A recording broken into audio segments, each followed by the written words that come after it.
अध्याय 5 कर्मयोग। कृष्ण भावना भावित कर्म।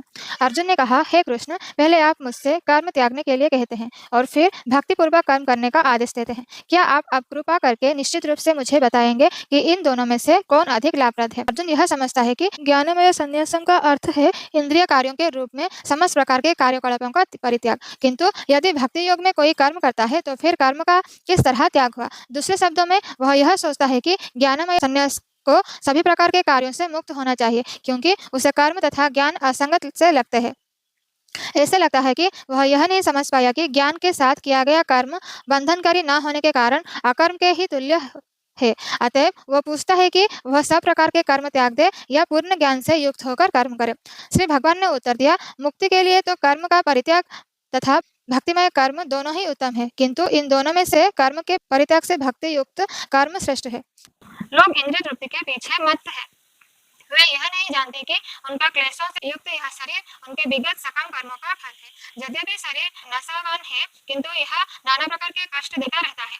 अतः इंद्रिय तृप्ति के लिए कर्म करना श्रेयस्कर नहीं है। जब तक मनुष्य अपने असली स्वरूप के विषय में जिज्ञासा नहीं करता, उसका जीवन व्यर्थ रहता है, और जब तक वह अपने स्वरूप को नहीं जान लेता, तब तक उसे इंद्रिय तृप्ति के लिए सकम कर्म करना पड़ता है, और जब तक वह इंद्रिय तृप्ति की इस चेतना में फंसा रहता है, तब तक उसका देहांतरण होता रहता है। भले ही उसका मन सकम कर्मों में व्यस्त रहे और अज्ञान द्वारा प्रभावित हो, किंतु उसे वासुदेव की भक्ति के प्रति प्रेम उत्पन्न करना चाहिए। केवल तभी भावबंधन से छूटने का अवसर प्राप्त कर सकता है। अतः ज्ञान ही मुक्ति के लिए पर्याप्त नहीं। जीवात्मा के स्तर पर मनुष्य को कर्म करना होगा, अन्यथा भव बंधन से उबरने का कोई अन्य उपाय नहीं है।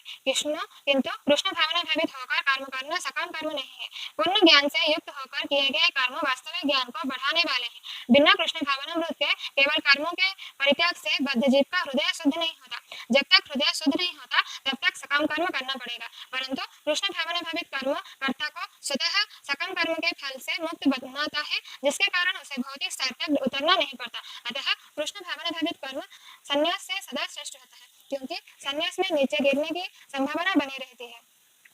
कृष्ण भावना से रहित संन्यास अपूर्ण है। अज्ञानी ही भक्ति को भौतिक जगत के विश्लेषणात्मक अध्ययन से भिन्न कहते हैं। जो वस्तुतः ज्ञानी है वे कहते हैं कि जो इनमें से किसी एक मार्ग का भलीभांति अनुसरण करता है, वह दोनों के फल प्राप्त कर लेते हैं। तात्पर्य: भौतिक जगत के विश्लेषणात्मक अध्ययन का उद्देश्य आत्मा को प्राप्त करना है। भौतिक जगत की आत्मा विष्णु या परमात्मा है। भगवान की भक्ति का अर्थ परमात्मा की सेवा है। एक विधि से वृक्ष की जड़ खोजी जाती है और दूसरी विधि से उसको सिंचा जाता है। सांख्य दर्शन का वास्तविक छात्र जगत के मूल अर्थात विष्णु को ढूंढता है और फिर पुनर्ज्ञान समेत अपने को भगवान की सेवा में लगा देता है। अतः मूलतः इन दोनों में कोई भेद नहीं है, क्योंकि दोनों का उद्देश्य विष्णु की प्राप्ति है। जो लोग चरम उद्देश्य को नहीं जानते, वे कहते हैं कि सांख्य और कर्मयोग एक नहीं है, किंतु जो विद्वान है वो जानता है कि इन दोनों भिन्न विधियों का उद्देश्य एक है।